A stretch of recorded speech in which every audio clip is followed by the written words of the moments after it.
History Network, host of the African History Network show. I'm a talk show host, researcher, lecture writer, and historian. So I was around the corner at St. Clement's Church speaking at their Juneteenth celebration. Hey, Melanie, how you doing? All right. So how many people have heard me speak before? Okay, good.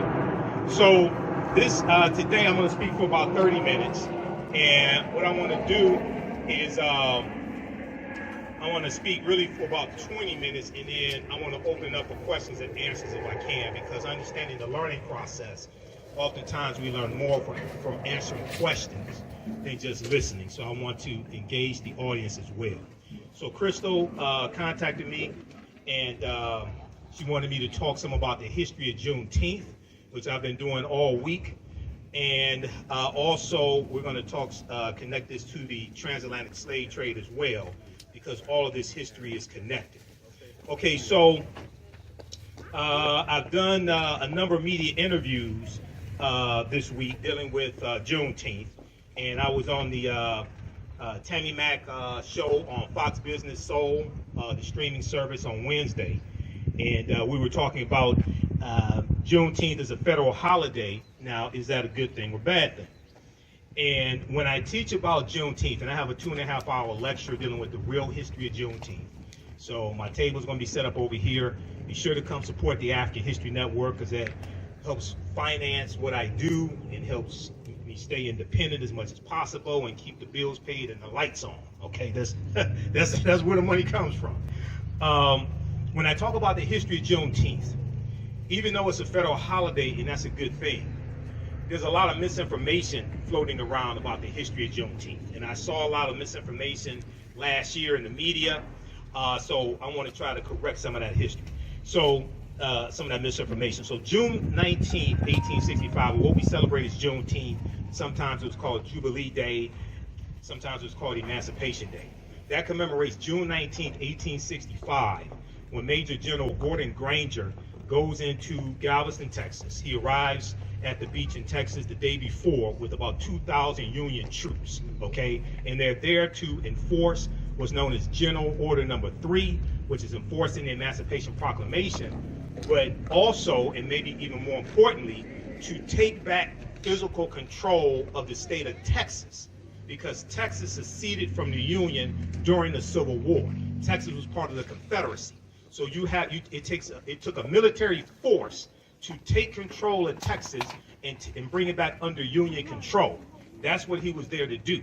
And he also delivered General Order Number 3, which basically said, and I'm not going to read the whole thing, but it basically said that the enslaved Africans there in Texas, there were about 250,000 of them, that they were free based upon the Emancipation Proclamation, and that they should stay on the plantations and negotiate wages with their former slave owners. Okay, now there's a few problems with the way this history is presented. Number one, now let me do my disclaimer. If you've heard me speak before, you know I say this disclaimer. I may say some things that are outside the circumference of your own awareness. Just because you never heard them before, disagree with them, does not mean that they're not true. It just means you may have to do some research to understand what I'm talking about. So first of all, most of us were taught in school that the Emancipation Proclamation freed the slaves. Okay, however, who has ever read the Emancipation Proclamation? It's at archives.gov, which is the U.S. National Archives. I spent a lot of time doing research at archives.gov. It's at loc.gov, which is the Library of Congress website. They have all types of historical information and documents there. I do a lot of research at loc.gov. Who's ever read the Emancipation Proclamation? Okay, now how many of us were taught in school the Emancipation Proclamation freed the slaves? Okay, now how many of us know that's false? The Emancipation Proclamation did not free the slaves. Okay, now if you read it, this is why I tell people, see, proper documentation ends all conversation. You don't have to believe a word that I say. Go research this for yourself. If we read the U.S. Constitution, if we read the Emancipation Proclamation, if we read the Declaration of Independence, if we read the 1964 Civil Rights Act, then a lot of this stuff we will understand, because unfortunately many African Americans don't understand history, don't understand law, and most Americans don't understand history, don't understand law, don't understand the Constitution either. The Emancipation Proclamation was a military strategy that Abraham Lincoln used to bring the South back into the Union. The goal was not to free the slaves. Lincoln was trying to keep the Union together. It was the preliminary Emancipation Proclamation was issued September 22nd, 1862, the year before. How many people know this? And how many people know? Raise your hand if you knew this. Okay. What it stated was the territories or states in rebellion that seceded from the Union and were part of the Confederate States of America, what we call the Confederacy. It stated that they had until January 1st, 1863 to come back into the Union. Otherwise, their slaves were going to be set free, because their slaves were their greatest resource that they had. They were the foundation of their wealth. When you read the statements of secession from like Mississippi and Texas and Alabama, things like this, they talked about how central to their way of life and their wealth their African slaves were. So they didn't come back into the Union. So he issues the Emancipation Proclamation January 1st, 1863. The problem is that Lincoln, and this was an executive order, the problem is Lincoln had no authority to tell the Confederacy to do anything, because they seceded from the Union. They set up their own government. They set up their own constitution. They set up their own monetary system. That'd be like Great Britain telling the United States that separates, and you had the American Revolutionary War, 1775, 1783, Declaration of Independence, July 4th, 1776, all of this. That's like Great Britain ordering the U.S. to do something. It's like, wait a second. This is our own sovereign government. You can't tell us to do anything.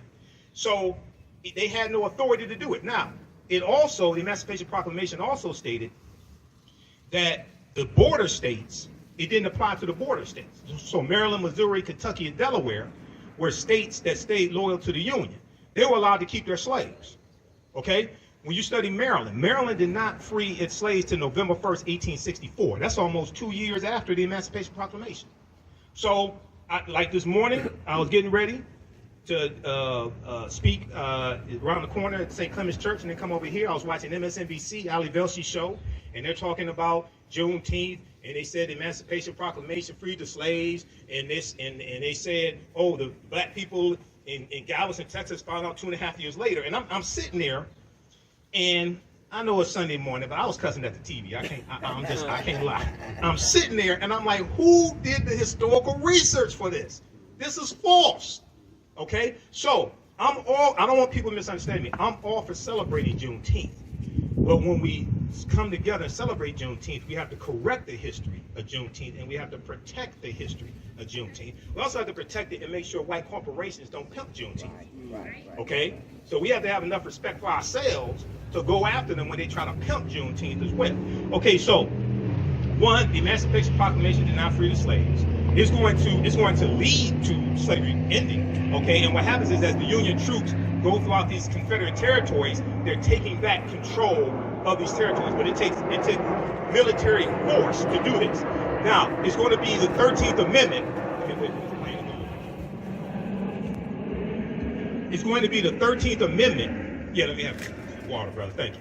It's going to be the 13th Amendment, which is ratified December 6, 1865, which is going to legally end slavery, chattel slavery in this country. And that amends the U.S. Constitution, because the U.S. Constitution sanctions slavery.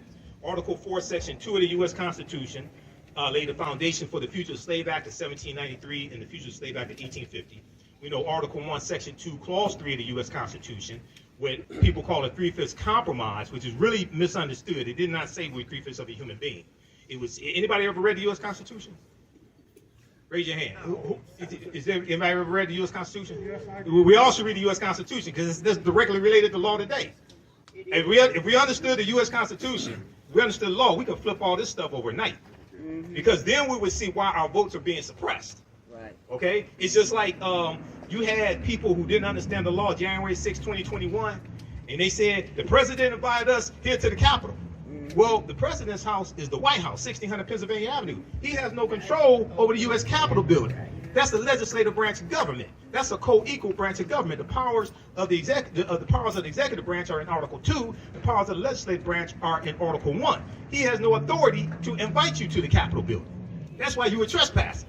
But if you had read, you wouldn't be catching the case right now. This is what happened. So there was an article from CBS News. They did a segment, CBS News Morning, January 19th, 2021. I talk about this on my show a lot. It deals with how most Americans don't know what's in the U.S. Constitution. and they went out on the street, and they talked. Most of the people they talked to were white, and they were asking them things, you know, how many members of the House of Representatives are there? Are we near the airport? Yeah. Okay, all right. Yeah, that's right. So they were asking them questions like, how many members in the House of Representatives are there? They were asking them basic questions. Most Americans, well, most people can answer the question. There was a study that came out about 2018. It's like a Gallup poll or something like that. Alabama.com has this article, AL.com. You can research this. Almost 2/3 of Americans could not name the 3 branches of the federal government: judicial, executive, and legislative. Almost 2/3. 1 in 5 Americans cannot name one of the 3 branches of government. Okay, that's schoolhouse rock. I'm gonna build on Capitol Hill. I learned that like watching Saturday morning TV in the 1970s. Right. Okay, but this is how dumbed down the American electorate is. So when it comes to understanding history, this is why most Americans don't understand history.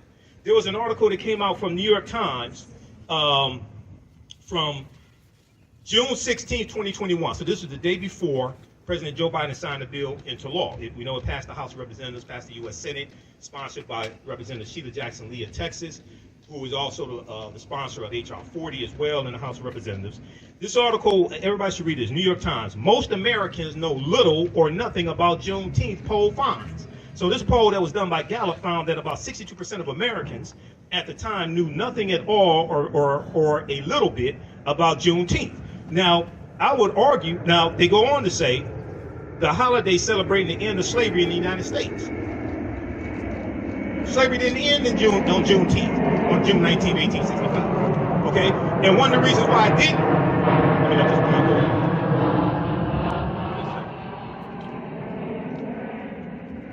One of the reasons why slavery didn't end then is because some of the slave owners in Texas, not just Galveston, but some of the slave owners in Texas somehow kept the word away from their slaves or didn't abide by it if they got the word and kept them enslaved for an additional year. One of those slave owners was named Martha Gibbs. Not Marla Gibbs, not 227, there's no place like home, I mean no place child, not Marla Gibbs. I'm talking about Martha Gibbs. Martha Gibbs was a white slave owner from Mississippi. She leaves Mississippi and takes her African slaves into Texas at gunpoint. Wow. Texas was a safe haven for many slave owners because Texas was more removed from battles of the Civil War and there was less of a Union presence in Texas. So you had slave owners from surrounding southern states who fled into Texas with their slaves. Okay? Martha Gibbs was one of them. Well, she kept her enslaved Africans to the following year, 1866. She didn't care about the Emancipation, Proclamation, none of that stuff. That didn't mean nothing to the, just like the domestic terrorists. Laws don't mean nothing to them. Okay? Wink, wink. The laws don't mean nothing to them. That didn't mean nothing. That didn't mean nothing to them. Those are their descendants that stormed the U.S. Capitol building. Right. Okay? All this is tied back to the Civil War and Reconstruction. Right. All this history is connected. Okay? All right, so you're going to have some that are still enslaved to 1866. Now, it's important to celebrate Juneteenth. Why? Because Juneteenth is a celebration of freedom. Okay? And they had celebrations. If you read some of the slave narratives, they had celebrations when they got the word. In 1865, June 1865. Now, it's also important to understand that Major General Gordon Granger is going to go through various parts of Texas for a number of days, delivering General Order Number 3. June 19th is the date that was agreed upon to celebrate as when they got the news. But all the African slaves in Texas did not get the news on that date. They go through for a number of days and deliver the news also. So Juneteenth is a celebration of freedom. It's not our Independence Day because we weren't independent. We still ain't independent today because about 97% of African Americans work for white people. Okay. Now I'm not saying go quit your job. That's economic suicide. I'm not saying quit your job, but I'm saying that's not Independence Day. That's Emancipation. You can say Emancipation Day. You can say Freedom Day. But no, we weren't independent then. We're still not independent now. It's a more important holiday. It's a more important holiday for African Americans than the 4th of July, or what Dr. Shaka Musa Shango called the 4th of July, Y-O-U-L-I-E.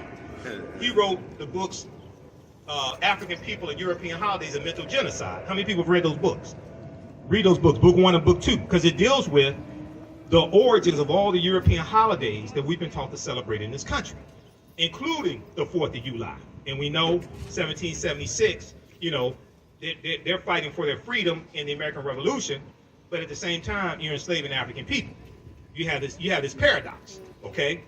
All right, so let me check on time. All right, so there are 4 components that have to be incorporated. When I teach about Juneteenth in the interviews, media interviews I did, and also Ken Coleman interviewed me for Bridge Detroit. He did an article that came out Friday, I think it was, dealing with Juneteenth. He interviewed me for that, bridgedetroit.com. There are 4 components that I think have to be incorporated into any of these Juneteenth celebrations, which we should have, because usually I'm in Atlanta for their 3-day Juneteenth parade and music festival. I'm usually speaking there, and I'm a vendor. They have thousands of people that come through. They have at least 100 vendors each year, 100 black vendors, Caribbean vendors, African vendors, things like this. One, we have to incorporate history. We have to teach the real history of Juneteenth, what it was not. Teach the history of the Civil War and why the Civil War happened, okay? Because they're trying to keep the Union together.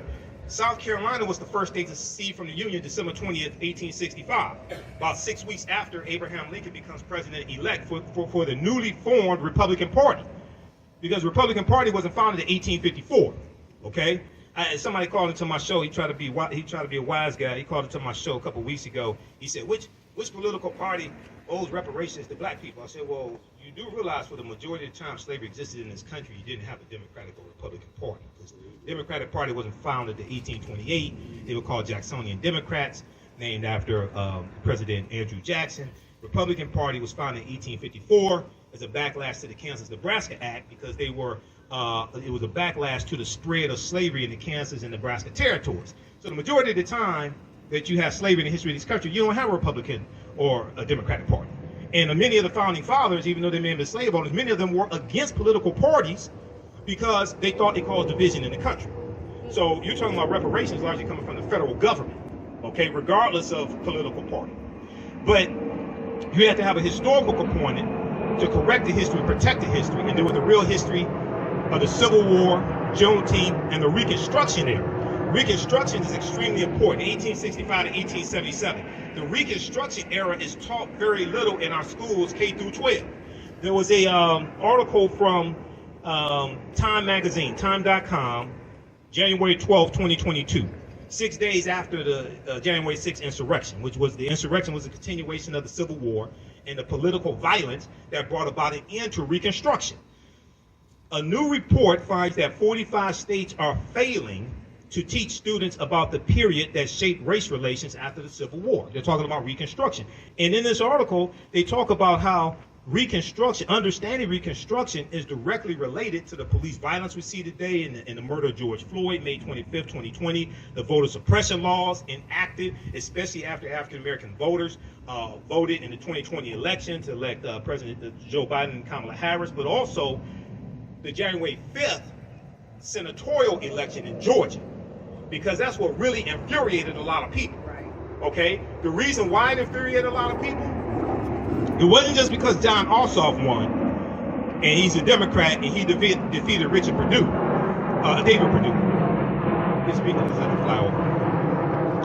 It's because Senator Rev Rafael Warnock defeated Kelly Loeffler, and he became the first U.S. Senator from Georgia. People don't understand how monumental that was, what he did. What he did was beat the system. What I mean by beat the system, I'm not talking about the mail-in ballot system that Republicans voted into office in 2005 in Georgia. I'm talking about the 1963 law in Georgia, championed by Denmark Groover, who was a segregationist Democrat in the state legislature in Georgia, which is why you have the runoff election law today in Georgia. That goes back to him, because they were trying to keep African Americans from having statewide power in Georgia. So to keep them from winning a statewide election, like senator, like governor, secretary of state. The reason why they did that was because in the primary election, if all the African Americans threw their votes behind one African American candidate, and then you had 2 or 3 or 4 white candidates, well, then the African American candidate could win. So they created this runoff election, so if nobody got 50% of the vote, then they could have a do-over, and all the white people, regardless of political affiliation, could throw all their votes behind one white candidate and defeat the African American candidate. This is why you have the state runoff election right now in Georgia. Well, what Rev Rafael Warnock did, and Stacey Abrams, and the New Georgia Project, and St. Ufa, and all the activists, they beat the system. This infuriated the white supremacists because they said this is not supposed to happen. So what does Georgia do? Then they passed Senate Bill 202 to change the laws, and then Republicans wanted to repeal the same absentee ballot law that they voted in the law in 2005. Because what happened was we started learning the law, so we used the mail-in ballot law to our advantage and beat them in the system that they created. They said, "Oh no, now it's all of a sudden now it's all this fraud. It's a whole big problem. Right. You used it for 15 years to vote your people into office. Now we learn the law. Now all of a sudden you want to change the law." Okay, so this is much bigger than just one election.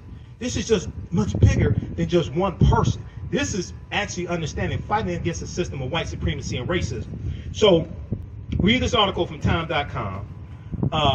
And Juneteenth also connects us to the transatlantic slave trade, or the Great Ma'afa, as Dr. Marimba Ani calls it, who wrote the book Yurugu, an African-centered critique of European cultural thought and behavior. The Ma'afa is a Kiswahili term, which means the great disaster, refers to our Holocaust, the transatlantic slave trade. Because our Holocaust is different than other people's Holocaust. I don't have a problem with talking about other people's Holocaust. We can talk about the Holocaust of Jews. Now, when we talk about the Holocaust of Jews, you also have to talk about the killing of 50,000 Afro-Germans. Because Hitler also killed 50,000 Afro-Germans. Somehow that gets left out of the conversation. January 27th is the National Day of Remembrance of the Jewish Holocaust, okay?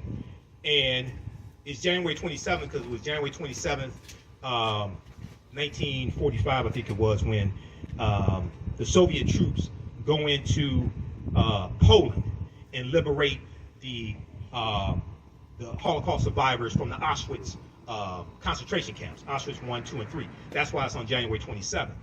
So I was reading articles from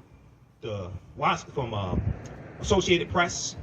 I was reading coverage about the National Day of Remembrance of the Holocaust, January 27th. I'm like, why don't y'all talk about the Afro-Germans who were killed? That's part of the Holocaust also. We totally get left out of that conversation. But if we don't understand that history, we don't understand how to interject ourselves into that history. So Juneteenth also connects us to the transatlantic slave trade, which we see starts formally, most sources say 1441, with Anton Gonzalez going into present-day Mauritania, capturing about 12 Africans. But we know there's historical events that lead up to that happening. It doesn't just fall out of the sky. This goes back to the conflicts and the wars that the African Moors are having in Europe with Europeans. And the Moors intermixing into European society and losing control of various areas that they control, like Al-Andalus in the southern portion of Spain. And we see this backlash. Now the Moors are taking the teachings from ancient Kemet, ancient Egypt, the Nile Valley region of Africa, into Europe. They bring Europe out of the Dark Ages. These teachings saved Europe. If it had not been for the Moors, Europe probably would have been totally devastated by the Black Death, the bubonic plague. It hits in 1347 to 1400. Europe loses between 1/4 to 1/3 of the population. Estimates of somewhere between 25 million to 75 million people. But the Moors introduced science. They introduced new types of nautical instruments. They introduced the periodic tables. They introduced something they call alchemy. Today we call it chemistry. Al is the Arabic prefix. Algebra, alcohol, alchemy, things like this. They're introducing different types of surgical instruments. They're creating standards for physicians to pass, okay? The University of Salamanca in Spain, which is built by African, Moors, and Arabs, about 1285 AD, okay? So they're introducing, in a lot of the early universities in Europe, a lot of those professors are going to be Moors. So all these things that we taught Europeans came back to kick us in behind. Moors are going to introduce cotton and sugar around the 9th century and 10th century. You know, the first plantations the Spanish especially are going to set up when they start conquering lands like island lands like Jamaica. And thank you, brother. Oh, okay, thank you. Like Jamaica and Hispaniola, things like this are going to be sugarcane plantations, because sugarcane requires a warm tropical area to grow in. All right. So when we go from the beginning of the transatlantic slave trade, and then we see the English get involved in 1562 with John Hawkins and the good ship Jesus and things like this, we see the triangular trade created. We go throughout history. We're going to see resistance all throughout. We see here, even in this land, I know people talk about August 20th, 1619. One, it's important to understand that African people were here in this land that we call the United States of America going back at least 51,700 years ago. If you read the book, how many people are familiar with Dr. David M. Hotep, who wrote the book, The First Americans Were Africans, Documented Evidence? So he's a friend of mine. I've interviewed him probably 13, 14 times. His first book has 713 footnotes. It thoroughly documents an African presence in this country going back at least 51,700 years ago, the Khoisan. The Khoisan have the oldest DNA on the planet. They come from Southern Africa. They go all around the world. They're the ancestors to the Anu and the Twa. The Twa are derisively or derogatorily called pygmies in European anthropology and archaeology. They go all around the world. They're short-statured Africans. So, yes, African people circumnavigated the globe. Yes, we were already here. But that does not mean the transatlantic slave trade did not happen. Now, the Spanish are the second ones involved in the transatlantic slave trade. They're bringing Africans into the territory we call in the South Carolina, Georgia area in 1526. This is 93 years before 1619.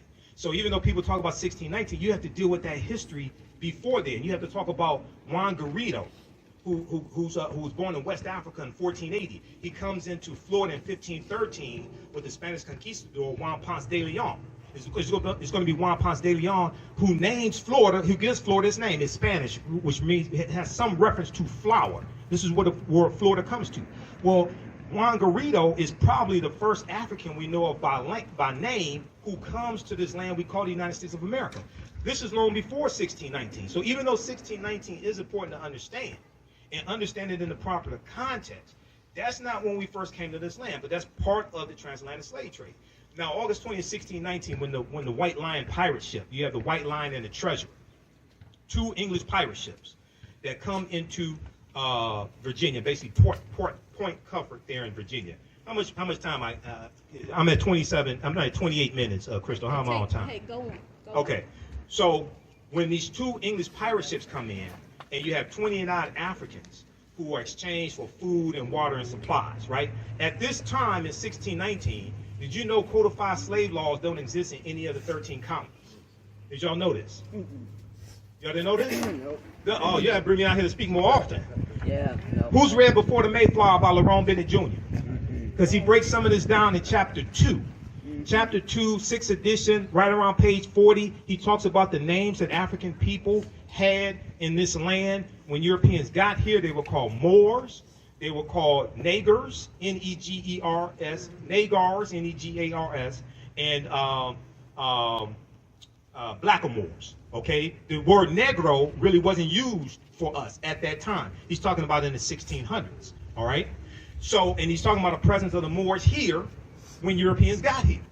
And then at that time, also in the colonies, the people who we call white people, they weren't referred to as white. They were referred to as either Christians or Englishmen, okay? So they're exchanged for food and water and supplies. They're put into a form of indentured servitude for about 3 to 5 years and released from that. Some of them go on to own land.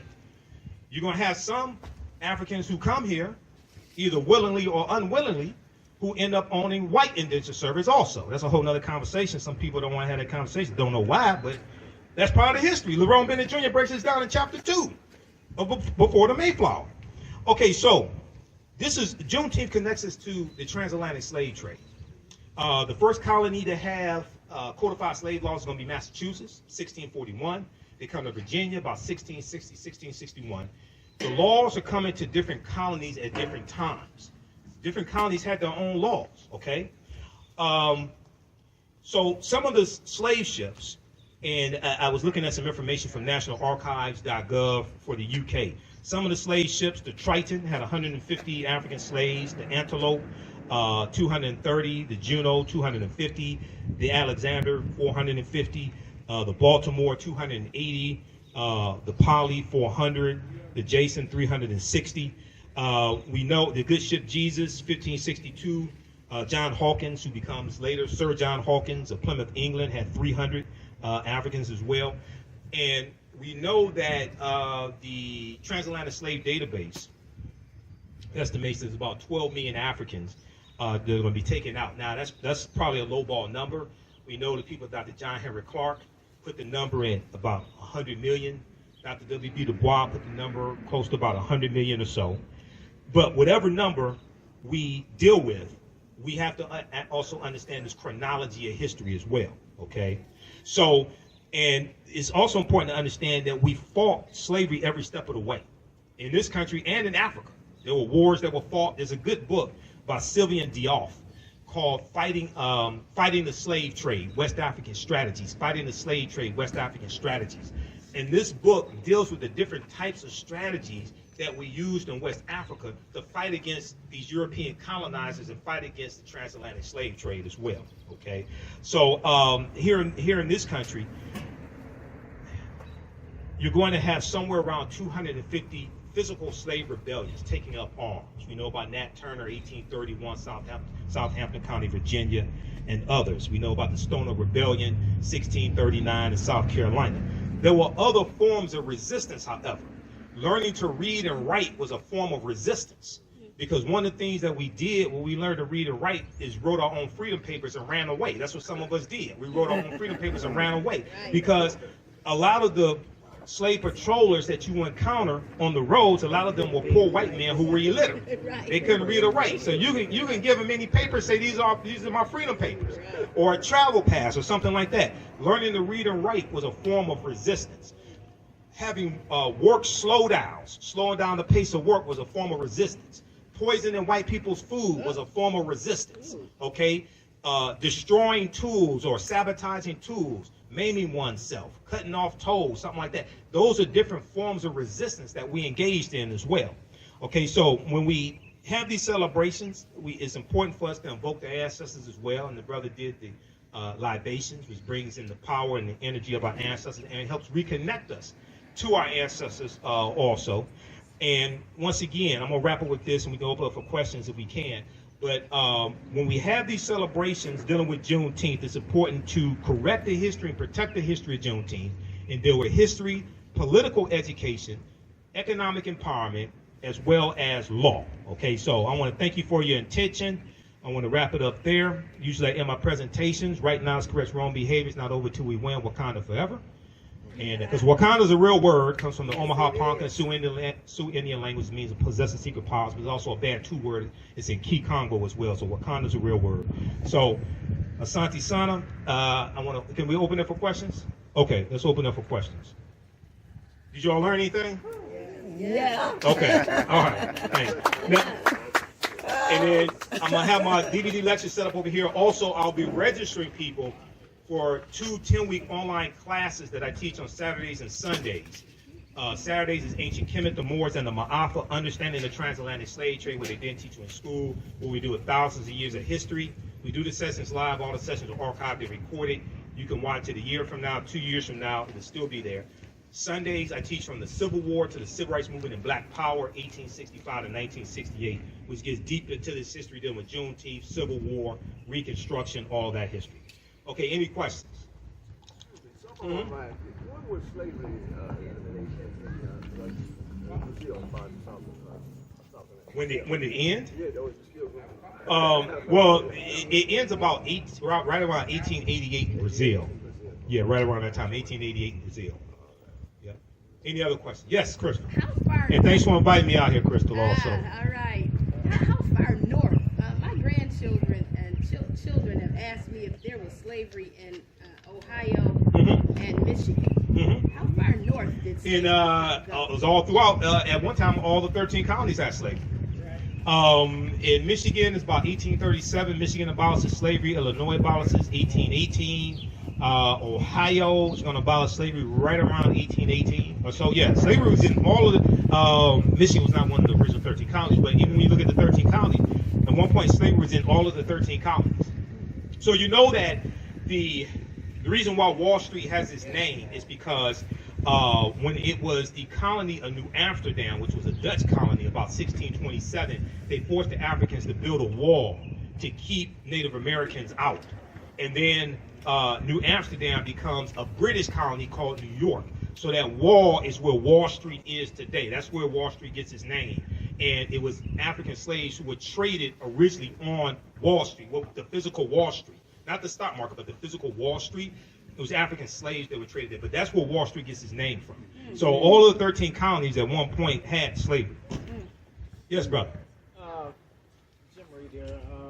Are you familiar with the mounds on Mound Road? Are you familiar with King Khalifa? Are you familiar with... Yeah, so you had the mounds on Mound Road. So you had about 1 million mounds in this land we call the United States of America, okay? And go ahead, brother. So you have mound builders, you have Native American mound builders, you have African mound builders, the Khoisan, okay? Now the ones on Mound Road, I've heard different things. I'm not sure who built those, okay? But yes, at one point you had about 1 million mounds in this land we call the United States of America. Today is somewhere, I think, about 100,000. Dr. David M. Hotep talks about this as well. Cahokia in East Illinois is the largest mound that still exists today. Okay, and these are the early mound builders were African people. Now, yes, you did have Native Americans that built mounds. So I'm not trying to take, sometimes when we talk about African people being here first, even though people concede that African people were the first people on the planet, but then we talk about being them here first in the U.S., then it causes a problem. I'm not taking anything away from Native Americans. And Native Americans I have Native American in my family, Cherokee and Blackfoot on my mother's side. She's from Tennessee. But the people who we call Native Americans are the offspring of the intermixing of Africans who were here over 50,000 years and Asians who come here around 3000 BC. And the Africans and Asians intermix, and they're offspring of who we call Native Americans. And these were usually a dark-skinned people. Okay, they weren't the very light-skinned, almost white-looking like Native Americans of some that you see today. Okay, so when I talk about this history, I'm not trying to denigrate Native Americans or take anything away from them, but it's important for us to understand this chronology of history. Yes, go ahead, brother. I just thought of the third part of my question. Yeah. Are you familiar with Isaiah Henson? Isaiah Henson or Josiah Henson? Okay, Josiah. Okay, so Josiah Henson was a runaway slave from Maryland, and he ran away with his family, and he writes an autobiography. Josiah Henson is the real life person that the fictitious character of Uncle Tom in Harriet Beecher Stowe's 1852 novel Uncle Tom's Cabin is based upon, because she read his autobiography. He becomes a abolitionist on the Underground Railroad. He becomes a Methodist minister and an educator. He and his family go up into Canada because of the Fugitive Slave Act of 1850, which was the fifth bill of 5 bills and what's known as the Compromise of 1850. The Compromise of 1850 is legislation that comes about to organize the land that the U.S. gets at the end of the Mexican-American War, 1846, 1848. So the U.S. gets the territory that today makes up California, Arizona, New Mexico, Colorado, Utah, and Nevada. California comes into the land as a free state in 1850. Okay, all that comes from Mexico as a result of the Mexican-American War. The U.S. pays Mexico $15 million. Mexico loses about 1/3 of their territory. So the Fugitive Slave Act of 1850 intensifies the abolitionist movement. It makes it more dangerous for runaway slaves to even live in the North, because now it says that all people have to work with the authorities to capture runaway slaves and return them to the slave owners, and it removed habeas corpus, which meant your right to a day in court. Previously, under the Fugitive Slave Act of 1793, the slave owner had to go to court and prove that that person was their slave. The Fugitive Slave Act of 1850 takes away that and calls more runaway slaves to run into Canada. Okay, so Josiah Henson goes into Canada. So that's where he was the real life person that Uncle Tom is based upon. And Uncle Tom was not the not the way that the stereotype of Uncle Tom was that he was subservient to white people and things like this. Now that was Sambo. Sambo was a slave who followed the slave master Simon Legree around and told him where the slaves were hiding, who were running away, things like this. Uncle Tom was the slave who refused to beat black women. He was the slave who took cotton out of his sack, put it in the other slave sacks who didn't meet their daily quota, things like that. That's who Uncle Tom was in the book. Okay, there was a 1912 movie, about 1912, a short movie about 30 minutes, that depicted Uncle Tom as being subservient to white people, docile, obedient. So that may be where the slur, the stereotype of Uncle Tom comes from. But that's not the Uncle Tom in the novel, and that's definitely not Josiah Henson. That was written by Phyllis Wheatley. Right. Uncle Tom's Cabin was written by Harriet Beecher Stowe, 1852. Now, Queen Khalifa, I've been doing research on Queen Khalifa. Now, some sources say she was a fictitious queen. Some say she was a real queen. I don't know whether she's fictitious or not. It's believed in quote, it's believed that California is derived from her name. I don't know that for certain. Any other questions? Okay, we'll go here and then go to his brother here. Yeah. It's actually two questions, if that's Mhm. okay. The first question is it true that the difference between the indigenous people of this land and the Native Americans, is it true that the Native Americans are by land contract and the indigenous people are people that were the first people that was here on this land? Okay. So it depends upon how you're using the term indigenous. If you want to say, if you are you Original. okay, the original. Okay. So when you say land contract, you're talking about treaties. Yes. Native Americans. My other question Uh-huh. is, are you familiar with Dumb Diverses and the Yeah. decree that King James wrote? Because it Well, ties Dumb into- Diverses is 1452. Right, Okay, but that's before King James time. right, I know that. Okay. But it still affects us to this very day, right? Some decrees that happen in Dumb Diverses.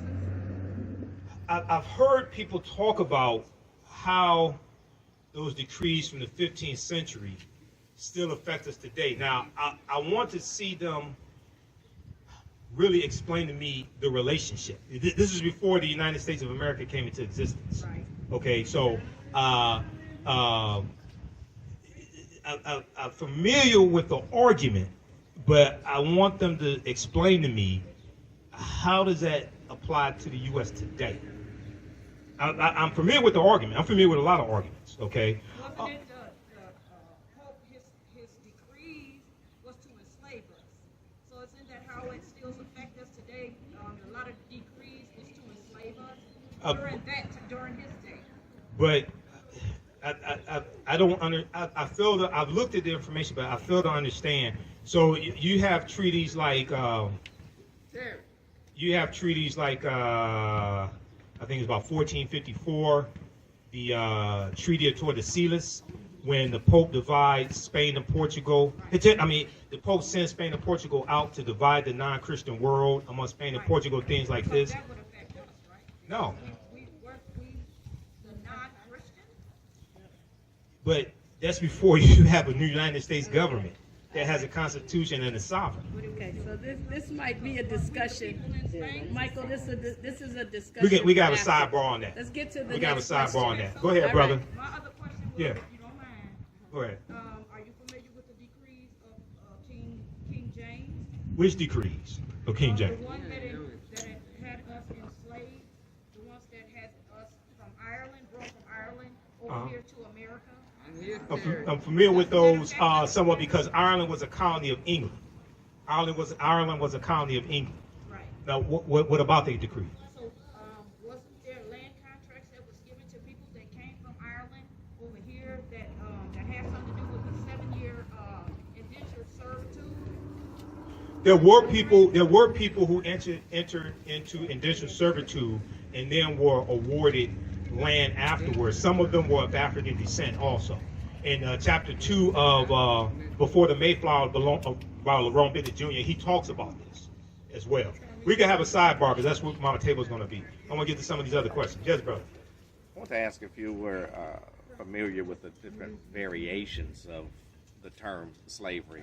And I bring that up simply because most of the things that we have been exposed to through media, watching Mandingo, watching Django, watching Roots, Right. show slavery in a particular light. I mean, there were white slaves. There were. You had slavery in Europe. You had slavery in Slavic nations. You had a slavery. Now, this is before. This wasn't chattel slavery, but you had slavery of Muslims enslaving Christians. Some of those Muslims were Moors enslaving white Christians. Okay, so you had different types of slavery. The one here in the U.S. was a chattel slavery. After, now, not in 1619. Chattel slavery didn't exist in the 13 colonies in 1619. But later, after it's going to be developed, you're enslaved for perpetuity. So your children are born into slavery. Okay, you're enslaved for perpetuity, which was different than other forms of slavery, even though other forms of slavery were wrong. Okay, but here you're a slave because of quote unquote race, which is a made up construct. Okay. 2, you're enslaved for perpetuity, forever. So your children's children are born into slavery. All right. So it's a different concept.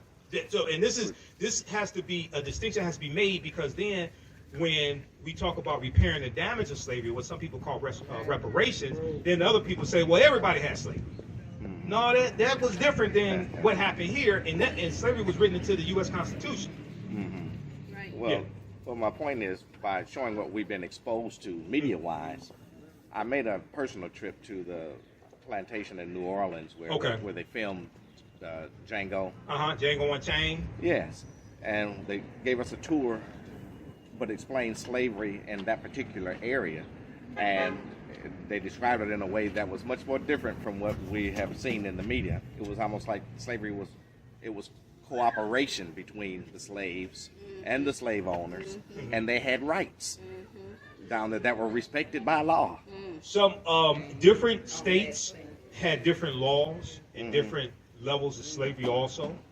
For instance, so in Virginia, it was legal for slaves to learn to read and write up until 1831. 1831 is when you had the Nat Turner Rebellion, because Nat Turner was literate and he could read and write, and he could read the Bible, and he used the Bible as a tool to teach his people that they should be free. So after the Nat Turner Rebellion, after he was captured and executed, the state legislature passed a law to then ban teaching slaves to read and write. So different colonies, different states at this point, different states did have different laws. Okay, and you had states that abolished slavery before others. Massachusetts is one of them, around somewhere around 1780.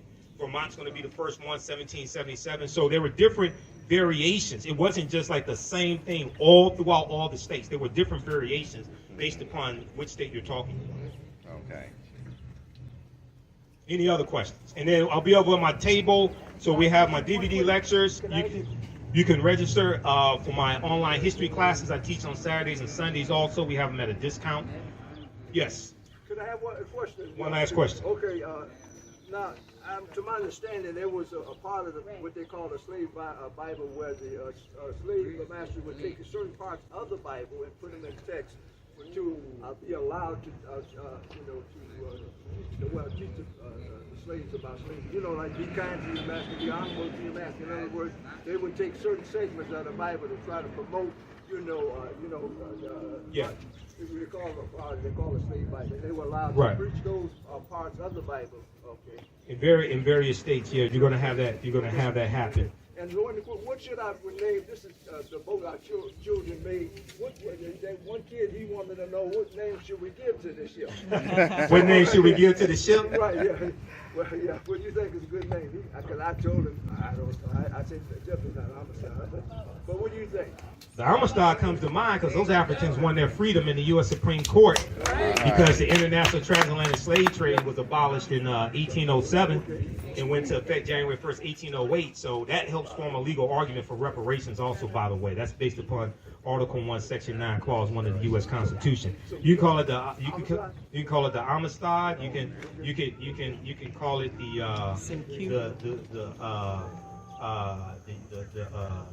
the ship Kemet. You can call it the Nile Valley.